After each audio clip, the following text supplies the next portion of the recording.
figure de Marie, si on l'aborde d'un point de vue non chrétien, non théologique et non spirituel, d'un point de vue un petit peu terre à terre, c'est une figure qui est complètement paradoxale. En soi, c'est un paradoxe total, parce que Marie, c'est qui? C'est une mère et qui est vierge.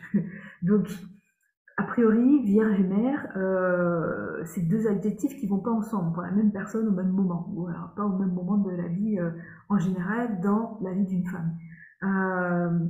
Et donc, et pourtant, cette thématique-là d'une femme connue, vierge et à la fois mère, c'est une histoire qui est là, qui est posée dans notre culture, dans notre culture commune et dans notre pensée, qu'on soit chrétien ou pas, depuis 1400 ans. Ça a été posé il y a 1400 ans à peu près.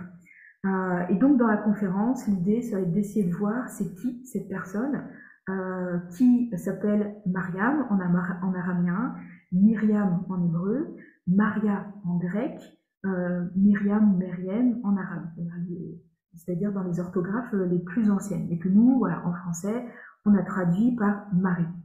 Voilà. Et donc, l'idée, c'est de se questionner un petit peu comment cette légende s'est construite, et comment cette légende qui est a priori très particulière, parce que Vierge et Marie, voilà, c'est pas quelque chose qui va de soi et qui est évident de prime abord, et comment tout ça s'est apparu au fil des siècles, et comment ça s'est imposé, comment cette figure elle a réussi à s'imposer. Donc, pour récapituler les grands points que je vais aborder, le premier point, c'est voilà, reprendre un peu la base. Qu'est-ce qu'on sait de la vie de Marie? C'est quoi les bases?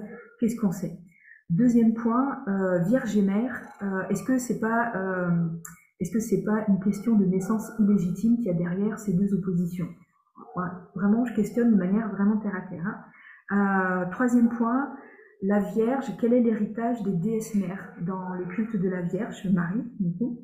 Quatrième point, comment s'est construit le culte marial et le culte de l'Assomption. On verra qu'il y a vraiment une construction c'est pas quelque chose qui était dès le début du christianisme. Il y a vraiment une construction qui s'est faite petit à petit.